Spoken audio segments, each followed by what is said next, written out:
ସ୍ୱାସ୍ଥ୍ୟ ସେବା ନେଇ ଆପଣ କ'ଣ କହିବେ? ସ୍ୱାସ୍ଥ୍ୟ ସେବାରେ ମୋ ପଞ୍ଚାୟତରେ ଆଇ କ୍ୟାମ୍ପ ମୁଁ 2 ବର୍ଷ ପକାଇଥିଲି 18 ମସିହା ଏବଂ 19 ମସିହାରେ। ଏ କରୋନା ଯୋଗୁଁ 20 ମସିହାରେ ମୁଁ କରିନଥିଲି। ପ୍ରତ୍ୟେକ ଆଇ କ୍ୟାମ୍ପରେ ଲୋକ ଆସିକିରି ଯାଇକିରି ମୋତିଆବିନ୍ଦୁ ଅପରେସନ୍ କରନ୍ତି, ସୁସ୍ଥ ହେଇକିରି ବି କରିଦିଅନ୍ତି।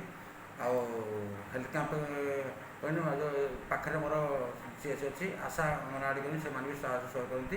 ସ୍ୱାସ୍ଥ୍ୟାବସ୍ଥା ପ୍ରାୟତଃ ଆମ ପଞ୍ଚାୟତ ଭଲ ଅଛି। କରୋନା କାଳରେ ଆପଣ କ'ଣ ଜନସଚେତନତା ସୃଷ୍ଟି କରିଛନ୍ତି? କରୋନାରେ ତ ଆମମାନଙ୍କୁ ଯେଉଁ ଦାୟିତ୍ୱ ଦିଆହେଇଥିଲା, ମୁଁ ସରପଞ୍ଚ ହିସାବରେ ମୋ ଦାୟିତ୍ୱ ସମ୍ପାଦନ କରିଛି ଏବଂ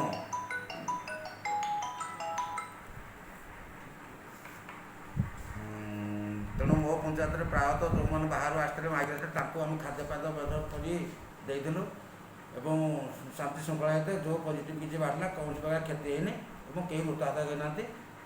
ସୁସ୍ଥ ଏବଂ ସମସ୍ତଙ୍କୁ ଆମେ ସଚେତନତା ଦେଇଥିଲୁ ସୁସ୍ଥ ରୁହନ୍ତୁ ଏବଂ ସମସ୍ତେ ସୁସ୍ଥ ରହିବା ପାଇଁ ବାର୍ତ୍ତା। ପଞ୍ଚାୟତରେ ଜଳ କଷ୍ଟ ରହୁଥିବା ଗ୍ରାମଗୁଡ଼ିକରେ ଆପଣ କ'ଣ କରୁଛନ୍ତି? ବର୍ତ୍ତମାନ ଜଳ କଷ୍ଟକୁ ପ୍ରତ୍ୟେକ ଗାଁରେ ପାଇପ୍ ଲାଇନ୍ ଯୋଗେ ପାଣିର ସୁବିଧା କରାଯାଇଛି ଏବଂ ଦୁର୍ନମା, ରଙ୍ଗପୁର, ଶିବରାମପୁର, ଜଗନ୍ନାଥପୁର ଏକଘରିଆ ପାଣି ପାଉଛନ୍ତି ଏବଂ ଅନ୍ୟମାନଙ୍କର ପାଣି ବ୍ୟବସ୍ଥା ପାଇଁ କାମ ତ୍ୱରାନ୍ୱିତ ଚାଲିଛି।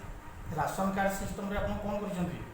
ରାସନ କାର୍ଡ଼ରେ ଯାହା ଆମ ପଞ୍ଚାୟତ ବହୁତ ତଳେ ଥିଲା, ଏବେ ତାଙ୍କୁ ଆମେ ସୁଚାରୁ ରୂପେ ତୁଲେଇ ପ୍ରାୟ 1200 ଉପରେ ରେସନ କାର୍ଡ଼ ହେଇଛି ଏବଂ ଜିନିଷ ସବୁ ସମସ୍ତେ ସୁରୁଖୁରୁରେ ପାଉଛନ୍ତି। ତାକୁ ପଞ୍ଚାୟତ ଅଫିସ୍ ପାଖରେ ମୁଁ ନୂତନ ରିଟେଲର ସେଟ୍ କରି ପଞ୍ଚାୟତ ଅଫିସରେ ଦିଆଯାଉଛି।